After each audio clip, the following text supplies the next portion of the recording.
오늘 나눌 내용들은 많은 분들이 한국에 외국인 창업 비자가 있냐 이런 것들이 궁금하실 것 같아서 짧게나마 오아시스 비자에 대해서 좀 나누고 그다음에 또 그럼 어떤 창업 사례들이 있는지 몇 가지 사례에 대해서 제가 좀 소개를 해드리고 싶고요. 한국에도 이제 외국인들이 요즘에 너무 많아졌잖아요. 그래서 외국인들이 이제 한국에 있게 되면 여러 가지 비자 조건들이 다 있습니다. 그래서 그 중에서 DA4라고 하는 기술 창업 비자가 생겼습니다. D8 비자는 원래는 투자 비자였어요. 그래서 투자 비자는 예전에 보통 이제 무역하시는 분들 이런 분들이 이제 와서 자본금 1억 이상 넣으시고 그걸 통해서 D8 비자라는 걸 했는데 한국 정부에서 제가 알기로는 그 캐나다에 있는 세계적으로도 이런 비슷한 비자 프로그램들 다들 있거든요. 그런 비자들을 형식들을 봐서 저희도 D8사라고 하는 비자를 만들었습니다.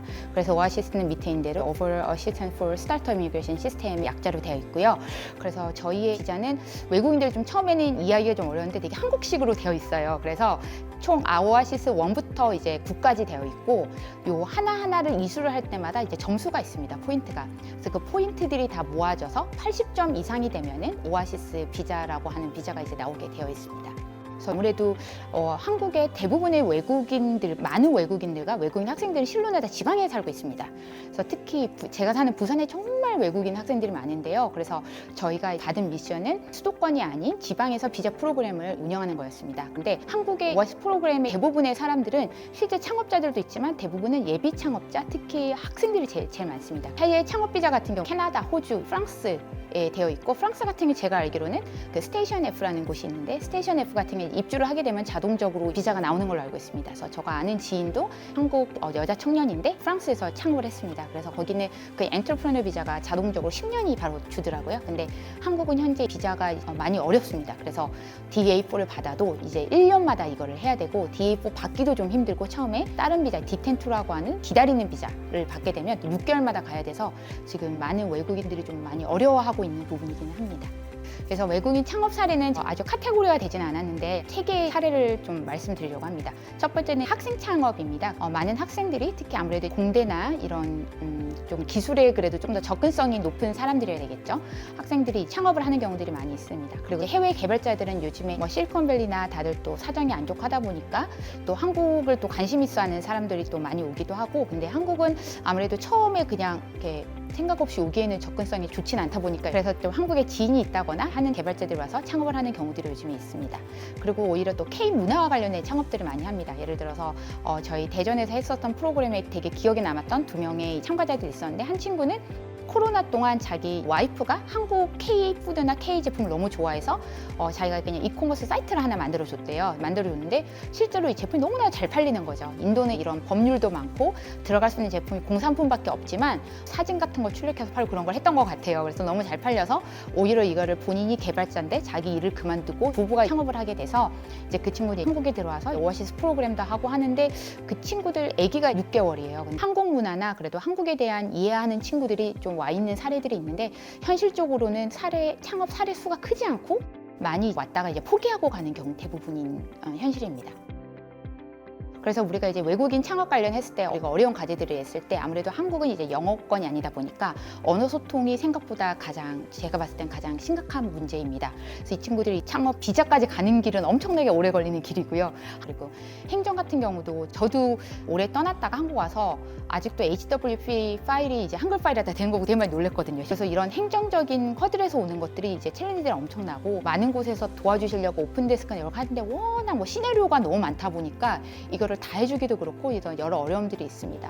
그리고 투자 같은 경우도 아직은 외국인들이 받을 수 있는 투자들이 우리도 많으면 그거에 대해서는 법 제한이나 여러 가지를 할 텐데 보통 이제 외국인이 오면 신분이 필요하지 않습니까? 그러면 학생이면 학생에게는 투자를 지금 학생이면 법인을 열 수가 없기 때문에 학생은 법제 안 됩니다. 그런 것들이 문제들도 있었고 학력 조건이 기본적으로 학사 이상이어야 됩니다. 좀 이게 어쨌든 배가 뜨려고 하면은 물이 올라와야지 배가 뜨지 않습니까? 근데 물이 하나도 없는 바다에서는 바다라는 의미도 없고 배도 못 나가듯이 이제 기본적으로 저희도 좀 많은 사람들이 도전할 수 있고 이런 케이스가 많이 나오려면은 좀 안전하지만 좀 허들이 좀 낮은 그런 방향으로 좀 전반적으로 좀 바뀌면 많은 외국인들이 창업하기 좋은 나라가 되지 않을까 합니다.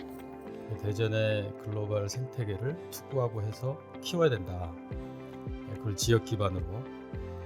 그래서 지역의 글로벌 이렇게 하니까 시에서도 우리 대전시 산업 발전하면 되는데 꼭 국제협력을 해야 됩니까? 이러고 중앙에 갔더니 지역에서 무슨 국제협력입니까? 이래가지고 굉장히 어려웠는데 그래도 했죠. 그래서 제일 처음에 한 게 대전에 그럼 외국인 인재가 얼마나 있나. 대전에 한 3만 명 이상이 외국인이 살고 있는데 그중에 학부생 이상, 석박사 합쳐서 7천 명 정도가 있어요. 그걸 다 조사를 했고 그래서 대전에서 공부 끝나고 취업이나 창업의 생각이 드니까 70몇 프로가 대전에서 취업이나 창업을 하고 싶다.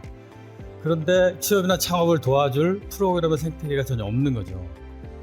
그래서 일단은 그 현황 조사를 한 이후에 두 가지를 했습니다. 하나는 이제 외국인 창업 교육을 시작을 했고 그래서 처음에 했을 때 한 38명 정도가 와가지고 창업 교육에 참가했고 몇 달 교육을 거치고 경진대회에 가서 상도 주고 했는데 거기서 대상을 받은 친구가 지금 창업을 직접 해서 지금 현재 투자도 받고 대전 창경센터에 지원을 받아서 공간도 만들어가고 이런 과정이 있습니다. 그래서 또 하나는 그런 창업이 활성화되려면 기본적으로 커뮤니티가 활성화가 돼야 되고 활발한 교류가 돼야 되고 해외하고 자유롭게 이렇게 돼야 되는데 저희가 세계경제과학 도시연합에 제가 단장을 하고 사무국을 만들어서 추진을 했어요. 그래서 그거를 다른 나라 도시하고 세계 축을 만들어도 그 축이 스타트업이거든요. 그럼 그 축이 스타트업의 하나의 중요한 축이 만들어지면 지금 외국인 창업 교육과 제도 혁신이 같이 맞물리면서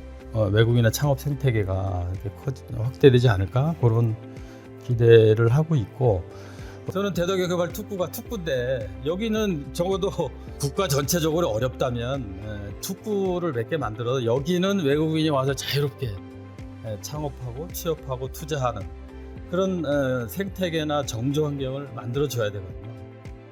그런 측면에서 좀 노력이 필요하다고. 저희는 사실 대전도 부러운 점이 저희가 굉장히 많아요. 예, 여기 출연연도 많이 계시고 이제 R&D가 가장 강점인 도시니까 판교는 이제 아시다시피 대한민국을 대표하는 이제 창업 생태계라고 보실 수가 있는데 뭐 카카오나 NHN이나 NC소프트처럼 이미 기라성 같은 ICT 기업들이 다 상주에 계신 공간이잖아요. 근데 이분들도 사실 스타트업에서 시작을 했지만 지금 판교는 창업하시는 분들이 창업을 시작하시기에는 공실이라든가 임대료 같은 부분에서 장벽이 굉장히 높습니다. 그래서 이제 정부 주도적으로 초기 기업들이 판교에서 시작해서 정말 데스밸리를 극복하고 정말 엑시트할 수 있는 환경을 조성하기 위해서 시작된 것이 제2, 제3판교라고 이제 생각을 합니다. 그래서 제2판교 같은 경우에는 저희 센터도 원래는 제1판교, 판교역 근처에 저희가 본원이 있었고 현재는 제2판교에 저희가 또 거점이 있고 제가 있는 이제 판교 창업존에 한 110개 정도의 스타트업이 입주해 계신데요. 이 딥테크 스타트업들이 정부 지원 기관들과 같이 제2판교에서 서로 마중물 지원을 받으면서 성장하시면서 어느 정도 성장한 기업들이 제1판교에 있는 기존의 이제 대중경 기업들 그리고 제2판교에도 현재 입주했거나 입주 예정인 대중경 기업들과의 어떤 협업과 공동사업화를 하실 수 있게끔 뭔가 조성된 그런 판이라고 생각을 하시면 될 것 같습니다. 근데 그 안에는 저희 경기창조경제혁신센터처럼 다양한 정부의 창업 지원 기관이 있어서 그 각각의 혁신 주체들에게 이 스타트업들을 연결해주는 일종의 브릿지 역할을 하고 있는데요. 저는 그게 판교 테크노밸리의 일종의 좀 특징이 아닐까라는 생각을 좀 하게 됩니다. 그래서 저희는 이제 이 창업 생태계가 외국인 분들이 들어오셨을 때 이 안에서 자연스럽게 다른 어떤 혁신 자원들과 연결될 수 있는 그런 통로 역할 그리고 이제 저희뿐만이 아니라 다양한 부처 산하의 이런 지원 기관들이 각각의 그 영역에서 파이프라인 역할을 해주셔야 되는 것들에 대해서 굉장히 중요하지 않을까라는 생각을 좀 하게 됐습니다. 기본적으로 사실 그렇습니다. 그 비즈니스 모델이 내가 생각했던 국내에 맞았던 비즈니스 모델을 그대로 가져가는 경우가 먹힐 때도 있고 안 먹힐 때도 있는데 현지화를 해야 된다. 그 현지화에 있어서 이제 뭐 단순하게 법인 설립만 하는 것이 아니라 현지 어떤 그 POC라든지 아니면 OI라든지 현지에 있는 기업과의 조인 벤처라든지 조인 R&D라든지 이런 것들을 통해서 현지화를 할 수 있는 어떤 마중물을 놓으면은 투자 유치는 그대로 좀 자연스럽게 넘어가는 추세더라고요. 기본적으로 현지화라고 하는 것은 현지 시장의 니즈, 수요가 어떤 것을 먼저 파악을 하는 것이죠. 그러니까 저희 같은 경우에는 이제 중동에도 있고 독일에도 있고 뭐 이태리도 있지만은 거기서 여기에서 필요로 하는 그 핵심 기술이 무엇인지를 먼저 파악을 하고 저희는 또 우리나라에서는 또 이제 그런 기술 기반의 어떤 스타트업을 소싱을 하겠죠. 그렇게 되다 보면 일단 첫 번째 스텝은 이제 그쪽 수요가 있기 때문에 매칭을 하고 그리고 그 수요가 어디서 나오느냐 뭐 기업에서 나오느냐 기관에서 나오느냐 국가에서 나오느냐에 따라서 진출하는 어떤 목적성이나 이런 것들이 좀 많이 끼게 될 거예요. 흔히 생각하면 막 외국인 창업자면은 막 인도에서 어떤 막 IIT 정도 나와가지고 이렇게 막 그쵸 막 그 아밀칸 정도에 되는 친구들이 이렇게 멋진 친구들이 와서 막 되게 기칸 친구들이 와서 근데 그런 친구들이 한국에 현실적으로 오기 쉽지 않아요. 왜냐하면 다 더 좋은 나라 가죠. 기본적으로. 그래서 우리가 이렇게 좀 약간 그런 기본적으로 가지고 있던 약간 사대주의 같은 그런 사고에서 좀 벗어나서 제일 좋은 한국은 와서 적응하기가 어려운 나라예요. 여행하기 너무 좋아요. 뭐 케이팝 와서 하는데 와서 적응해서 살아가기 되게 어려운 나라거든요. 그래서 우리가 그렇게 하기 위해서는 한국에 이미 사는 외국인들이 되게 좋다고 생각을 해요. 그래서 우리가 좀 다양하게 이런 창구들도 좀 캐주얼하게 열고 저희가 잘못한 건 없지만 계속 근데 많이 바뀔 것 같아요. 한국은 이제 시작일 거라는 생각이 많이 들어요. 그러니까 결과적으로는 아까도 이제 말씀을 비슷하게 하셨지만 이런 관심, 그러니까 정말 이들이 무엇이 필요한가에 대한 그 접근이 좀 중요하다고 생각을 하고요. 뭐 저희 센터 엑셀러레이터 창업 기획자라고 하잖아요. 모더레이터라고 저는 생각을 하는데 뭐 외국인 창업, 뭐 국내 창업 관계없이 지금 이들이 필요한 거 법인 설립이 필요해? 도와줄게. 예비 창업 패키지 이렇게 하면 너희 잘 받을 수 있어. 예비 창업 패키지 끝났네? 너희 이제 MVP 만들어야 되지? 이런 지원 사업이 있어. 우리가 직접적으로 돈이 필요해? 시드 투자해 줄게.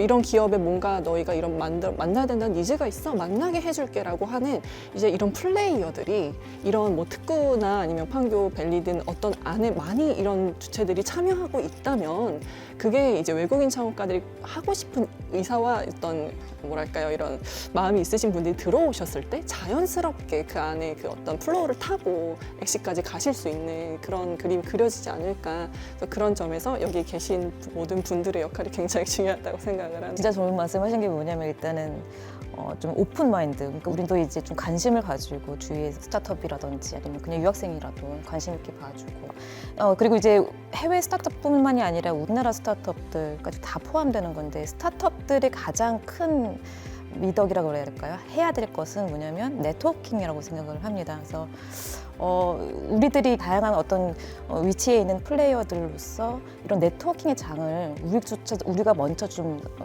리딩을 해가지고 그런 해외 스타트업들이라든지 우리나라 스타트업들 같이 함께 뭔가 얘기를 나눌 수 있고 문화적인 장벽을 하나씩 좀 쓰러뜨릴 수 있는 그런 네트워킹의 장을 좀 주기적으로 만들어 보고 그것부터 시작을 하면 좋을 것 같고 아까 우리 원장님께서 말씀하셨던 특구에서 그거를 먼저 시작하면 어떨까? 그 특구라는 어떤 특정한 어떤 지역이 있잖아요. 그래서 다양한 어떤 지원 체계를 갖고 있는 이 특구에서 어떤 나라에서 온 그 스타트업이라도 여기서 먼저 설립이 되면은 스타트업 시작을 하면은 좀 지속적으로 우리나라에서 좀 창업 활동을 할 수 있다라는 어떤 용기를 줄 수 있는 그런 매개체가 됐으면 좋겠다라는 생각을 좀 감히 해봤습니다. 네.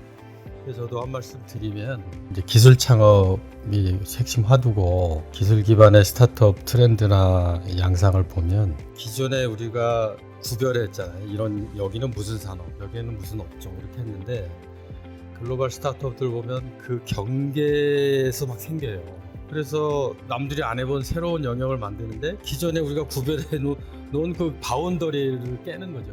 그러면 어떻게 되냐면 여러 개 기술들이나 여러 개 문제들이 복합적으로 융합이 돼야 되고 혼자 할 수 없고 콜라보레이션이 돼야 되고 새로운 얼라이언스들이 만들어지거든요. 그런 측면에서 보면 대덕 영개발 특구는 그런 융합을 하거나 새로운 얼라이언스를 하기에 굉장히 조건을 갖추고 있는데 지금은 대덕영개발 특구가 됐는데 여전히 저희 출연연도 분야별로 이렇게 담치고 나눠져 있어요.